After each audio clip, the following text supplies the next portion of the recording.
Entramos de lleno entonces en este tema, que es nomenclatura y organización de archivos. Y como ya mencionamos, es una de las más grandes recomendaciones el nombrar archivos adecuadamente y guardarlos en el lugar adecuado. Yo siempre tomo este símil de los archivos como si fueran hijos que vamos creando durante el día y en muchos momentos hacemos decenas de hijos diarios y así como nosotros llegamos aquí al mundo, nuestros padres se tomaron el tiempo y seguro hasta el conflicto de cómo nombrarnos y ponernos un nombre que fuera original y que nos haga únicos. En momentos ya en la vida nos encontramos con que hay gente que tiene nuestro mismo nombre, pero raramente sucede. En nuestra región latina usamos incluso en nuestros nombres no solo el apellido paterno, sino también el materno, y eso nos hace más diferentes o más difíciles de encontrar un nombre equivalente. Pero en el caso de los archivos, es donde viene a ser una gran ayuda, el nombrar los archivos de una forma única. Y lo que no nos damos cuenta es el gran porcentaje del tiempo productivo y de grupos de trabajo que se dedica a la búsqueda de información.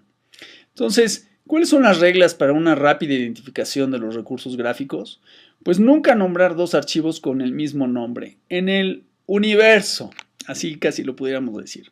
¿Cómo pudiéramos generar que cada documento que generamos tenga un nombre único y que además sean nombres relacionados con el proyecto? Y que sea una nomenclatura para identificar siempre la última versión de cada archivo.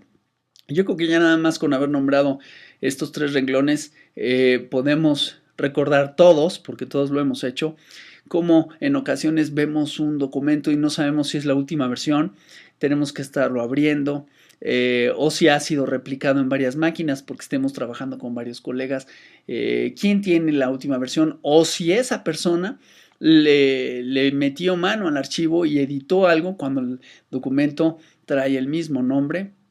Y bueno, todo esto lo único que nos dice es que el peor método de nomenclatura pues es no tener algún método.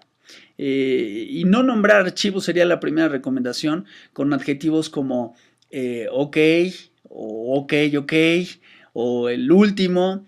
Y estoy seguro que mientras los voy comentando, usted está haciendo referencia a decir diagramación final, y ya que tenemos ese, le ponemos revista el bueno, el definitivo, y bueno, tantos agregados que le ponemos para irnos organizando e ir entendiendo cuándo es el último del último. Aquí lo que no, en momentos no caemos en cuenta es que si hay algo que puede ser constante, es que va a haber cambios. Nunca se va a quedar algo estático. Y en la revisión de archivos siempre hay una modificación. Hay proyectos en momentos que no tienen una fecha de entrega. Bueno, esos son los que peor sufren porque como tienen más tiempo de revisión, pues más cambios les vamos haciendo. Y entonces, ¿cómo los vamos nombrando? Pues como ya mencioné, el ok del ok, el bueno, el ahora sí ya es el bueno, etcétera. Estoy seguro que se ha relacionado con muchos de estos adjetivos que agregamos a los archivos. Pero bueno, vamos a diseñar entonces nuestra nomenclatura y la regla es manténgalo simple. Por supuesto que sea de uso general en su organización. Cuando trabajamos de forma independiente, en momentos creemos que el universo de nuestro trabajo solo nos afecta a nosotros, pero incluso ni en ese escenario, toda la información que estamos generando en algún momento la vamos a intercambiar y más en el proceso o en la producción gráfica donde nuestros archivos van a ir a un destino hacia un proveedor o hacia un cliente que los va a revisar.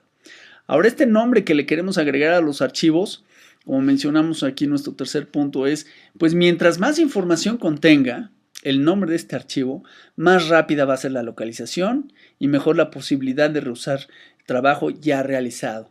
Y eso significa más productividad por el mismo esfuerzo, y si lo podemos traducir incluso en un aspecto monetario, es a un esfuerzo que le dedicamos generarle un doble ingreso. Ahora, los documentos cuentan con una sección de File Information, y esto es en la suite de Adobe, que puede usarse a través de buscadores como el propio Adobe Bridge, que viene incorporado en la suite de CS, y que dan información a este acceso de datos que le llamamos metadata. Y es una sección que está dispuesta para que engines o motores de búsqueda puedan buscar información. Pero al simple nivel de usuarios independientes que tenemos nuestro equipo y nuestro mundo de archivos, ya utilizar Adobe Bridge es de enorme ayuda, donde si agregáramos la información necesaria como keywords o palabras claves en esta sección de File Information, nos puede servir para hacer una búsqueda de referencias que tengamos en documentos. ¿Qué recomendaciones? Pues nombrar archivos con abreviación, indicando las más amplias referencias del elemento. Y por ejemplo, aquí pongo un caso de, imagínense que tienen como cliente a Hewlett Packard, que es un gran cliente global, y en ese caso hiciéramos una codificación de las iniciales de este cliente como HP. Y aquí hay una lógica, como va viendo que lo estamos describiendo, es utilizar no solo una nomenclatura para nombrar archivos, pero eventualmente también para almacenarlos. Y eso significa organizar nuestros archivos por cliente, por producto, si es que estamos involucrados en varios productos de un mismo cliente, por proyecto de ese producto, y después agregar una codificación de fecha, que esto va a ser de enorme ayuda para ubicarnos temporalmente cuando fueron creados los archivos, y después agregarle una versión. Entonces, a ver, sigamos este ejemplo con un cliente como HP, donde puede haber tenido un producto de impresoras, computadoras, consumibles, en fin, tienen muchísimos productos y algún proyecto. Y aquí, como menciono, una sugerencia de fecha sería generar una fecha con 6 dígitos, nombrando 2 dígitos para el día, 2 para el mes, 2 para el año. Entonces, un ejemplo, por ejemplo, de una fecha hipotética, que esto ya está en el pasado, del 7 de abril de 2010, la codificación sería 07 del día, 04 del mes y 10 del año. Y esto agregarlo con la fecha en la que estamos creando o incluso modificando nuestro archivo. Por ejemplo, si estamos haciendo varias versiones de un archivo y las estamos haciendo varias modificaciones durante el día, en nombre del archivo le podemos incluso agregar letras. Por ejemplo, aquí tenemos otro caso. SPL como las iniciales de un cliente, y tuviéramos un proyecto que fuera carrera de primavera, se le hemos simplificado el nombre con CarPrim, donde el proyecto va a ser, o la aplicación, valla, una valla. Incluso en este caso, yo busco que agreguemos en nuestros archivos de producción, en el equipo de trabajo en el que participo, incluso dimensiones. Esto me ayuda también a identificar que no solo hemos, tal vez en el día, generado varios archivos que son para vallas, que son estos espacios exteriores gráficos, pero tienen diferentes dimensiones. Y agregar la dimensión, pues puede funcionar para identificar los archivos. Y después una versión. Y no habla de que en el mismo día hayamos tenido varias propuestas. Aquí me refiero a que puede haber una valla con una parte de un mensaje y después se continúa un mensaje para una campaña en otra valla. Entonces la versión A, la versión B, etcétera. La fecha, como ya mencioné, descrita en 6 dígitos, pero aquí es donde utilizo esto como ejemplo para describir el tema de las versiones. Versiones, por ejemplo, que en el día me hayan hecho correcciones de este mismo archivo, comentarios del cliente o del equipo creativo, o en fin, cualquier proceso de corrección que haya modificado la versión anterior, me permite salvarlo con diferentes letras. Y aquí le agrego las letras A, B, C, D después de la fecha y terminaría yo finalmente con la última letra de mi última corrección. Y no es que sea necesario salvar todos estos archivos que fuéramos generando. Puedo al final del día, ya que el proyecto se fue a la producción final, los integró, se imprimió, pudiera salvar la última versión y deshacerme de las anteriores. Pero mientras significa un trabajo en proceso que en cualquier momento, incluso llegado el momento en donde esté en prensa o en las imprentas de gran formato, donde se esté esto produciendo, requerir alguna modificación, y para eso es identificables las letras y que me pueda yo regresar a versiones anteriores por si fuera así necesario.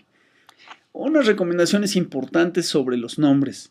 Ya los sistemas operativos soportan muchísimos caracteres, a diferencia de aquellos antiguos sistemas Windows MS2, donde eran 8 caracteres los máximos que se soportaban, más un conjunto de extensiones que identifican al archivo con el programa que corresponden. Aquí en el ejemplo anterior estoy agregando una extensión de INDD propia del programa de Adobe InDesign. Y bueno, así lo esperan algunos sistemas. Hay algunos sistemas muy ortodoxos bajo Unix u otras plataformas que cuando transferimos documentos de plataformas como Mac hacia PC, pero que pasan a través de un correo electrónico o un servidor, en momentos recortan los nombres o les cambian el nombre incluso por alguna serie de dígitos, y eso pudiera ser complicado cuando transportamos información de plataforma a plataforma. Pero hay caracteres que sí son difíciles para varias plataformas porque no son parte de su set estándar de caracteres, y esos son muchos caracteres que utilizamos en el castellano, con el español, como la letra ñ, acentos, y otros caracteres especiales que hay muchos sistemas que no van a reconocer. Hay, por supuesto, un carácter que no podemos usar, que es la diagonal. La diagonal hace entender a los sistemas de cómputo que es un directorio, que es un archivo insertado dentro de un directorio o de un folder, por decirlo así. Entonces también son pues digamos, caracteres que no se sugiere usar, o incluso unos ni los permite usar algunos sistemas operativos. Otro carácter importante que aquí describo es el punto. El punto deberíamos usar solo para que a partir de él se exprese la extensión. Y pasado a Windows es cuando los sistemas buscan esto. Y bueno, procure ahorrar el uso de estos caracteres especiales, o en el caso del punto solo usado para agregar la extensión de un archivo. Para el universo editorial, este es el ejemplo de una nomenclatura que creo que le puede funcionar. Esta nomenclatura me la enseñó Alberto Aguilera en aquellos tiempos cuando él llevaba la producción de Editorial Expansión, que fue muy inteligente y que ha sido un patrón usado incluso yo creo que en muchos lugares, en donde, por ejemplo, para nombrar imágenes y que fueran siempre identificables y con un nombre único, incluiría dentro del nombre en una abreviación el título de la revista, después el número de la edición en la que esa imagen va a aparecer, seguido del número de la página donde esa imagen va a aparecer, y finalmente la posición en la página en el orden como aparece, como si estuviéramos leyendo de izquierda a derecha y de arriba hacia abajo. Entonces imaginemos una revista que se llame Caramelos y que la abreviación le pongamos a esta publicación CAR, C-A-R, y que estuviéramos con una imagen que se va a publicar en la edición número 28. Entonces, pues la imagen correspondería a Caramelos 28, y seguido del número de la página 36, y la posición de la imagen que fuera la cuarta, como si de nuevo estuviéramos leyendo texto de izquierda a derecha y contando de arriba hacia abajo, y que esta fuera así la cuarta imagen. Entonces esta imagen tendría un nombre de CAR 2836-4. Así, en el futuro, si algún editor quisiera reusar una imagen, lo más sencillo sería agarrar una publicación anterior, ver cuál es el nombre, el título de la publicación, en qué página está la imagen, y con esto tendría suficiente información para identificar en el acervo de archivos digitales. Así de simple y así de rápido. Y no significa que esto sea un estándar, esto es una propuesta que lleva una editorial, pero puede usted desarrollar basado en algunas de estas referencias y que lo importante, como ya mencionamos, es tener una nomenclatura y que no sea generada de forma personal, sino que sea de uso general en su organización.